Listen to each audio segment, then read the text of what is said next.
You, John Fitzgerald Kennedy, do solemnly swear. I, John Fitzgerald Kennedy, do solemnly swear. That you will faithfully execute the office of President of the United States. That I will faithfully execute the office of President of the United States. And will, to the best of your ability. And will, to the best of my ability. Preserve, protect, and defend the Constitution of the United States. Preserve, protect, and defend the Constitution of the United States. So help you God. So help me God.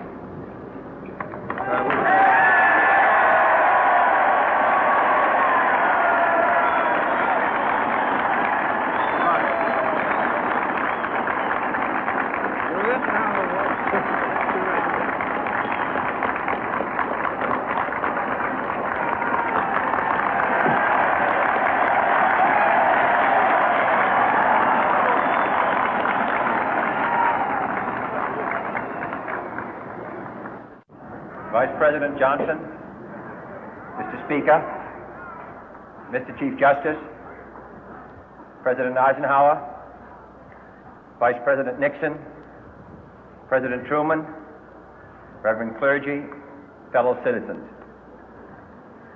We observe today not a victory of party, but a celebration of freedom, symbolizing an end as well as a beginning, signifying renewal as well as change.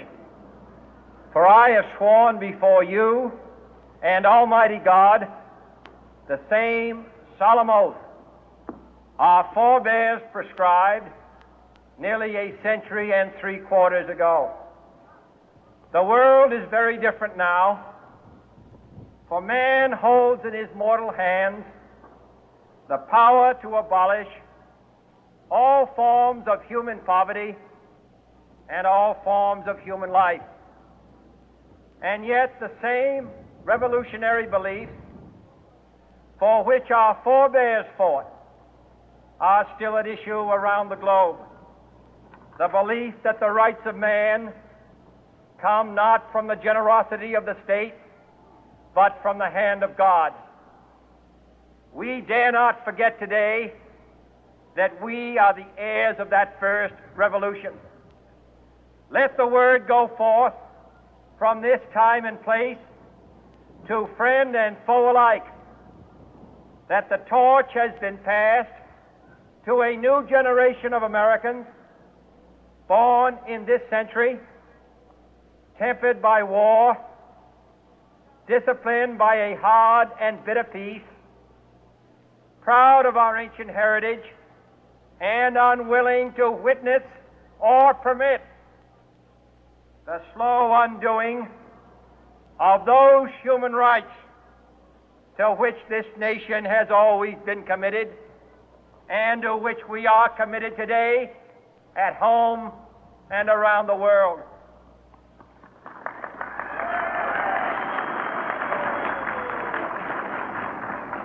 Let every nation know, whether it wishes us well or ill, that we shall pay any price, bear any burden, meet any hardship, support any friend, oppose any foe to assure the survival and the success of liberty.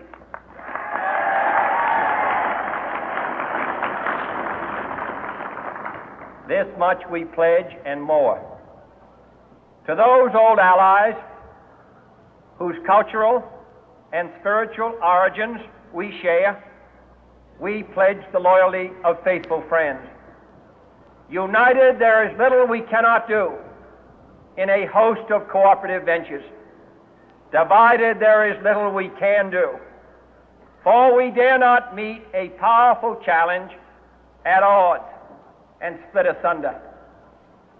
To those new states whom we welcome to the ranks of the free, we pledge our word that one form of colonial control shall not have passed away, merely to be replaced by a far more iron tyranny. We shall not always expect to find them supporting our view, but we shall always hope to find them strongly supporting their own freedom, and to remember that in the past, those who foolishly sought power by riding the back of the tiger ended up inside.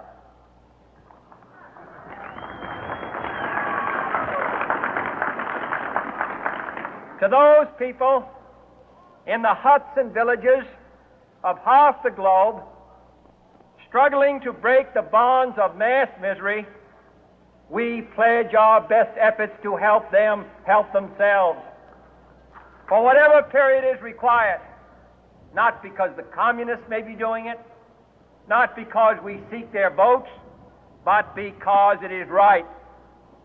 If a free society cannot help the many who are poor, it cannot save the few who are rich.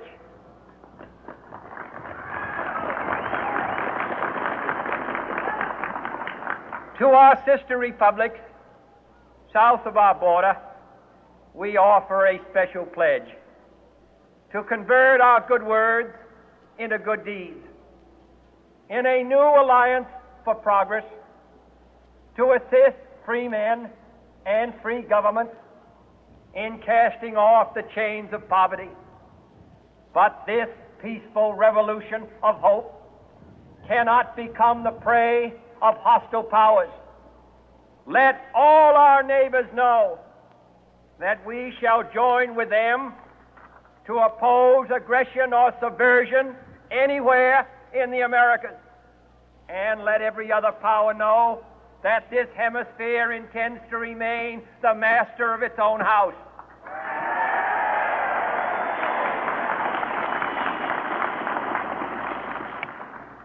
To that World Assembly of Sovereign States, the United Nations, our last best hope, in an age where the instruments of war have far outpaced the instruments of peace, we renew our pledge of support to prevent it from becoming merely a forum for invective, to strengthen its shield of the new and the weak, and to enlarge the area in which its writ may run.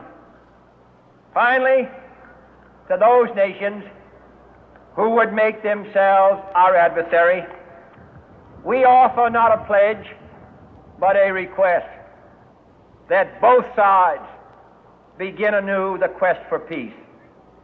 Before the dark powers of destruction, unleashed by science, engulf all humanity in planned or accidental self-destruction, we dare not tempt them with weakness, for only when our arms are sufficient beyond doubt can we be certain beyond doubt that they will never be employed.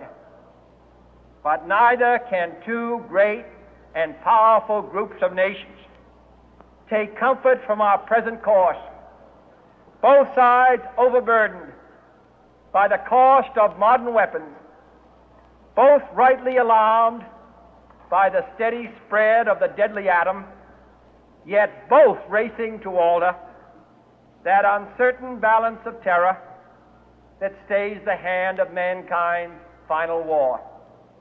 So let us begin anew, remembering on both sides that civility is not a sign of weakness, and sincerity is always subject to proof.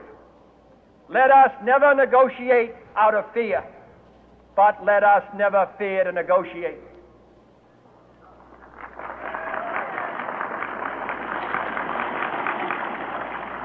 Let both sides explore what problems unite us, instead of belaboring those problems which divide us.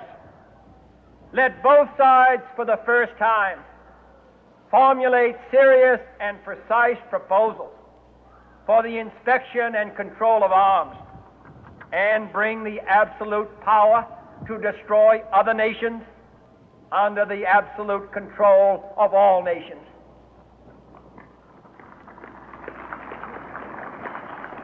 Let both sides seek to invoke the wonders of science instead of its terrors.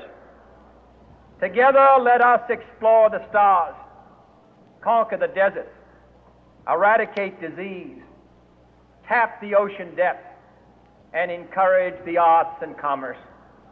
Let both sides unite to heed in all corners of the earth the command of Isaiah to undo the heavy burden and let the oppressed go free. And if a beachhead of cooperation may push back the jungle of suspicion, let both sides join in creating a new endeavor, not a new balance of power, but a new world of law, where the strong are just and the weak secure and the peace preserved. All this will not be finished in the first 100 days, nor will it be finished in the first 1,000 days, nor in the life of this administration, nor even perhaps in our lifetime on this planet. But let us begin.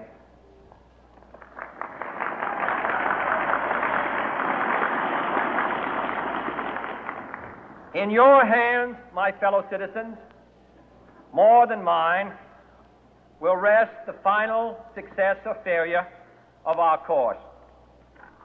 Since this country was founded, each generation of Americans has been summoned to give testimony to its national loyalty. The graves of young Americans who answered the call to service surround the globe. Now the trumpet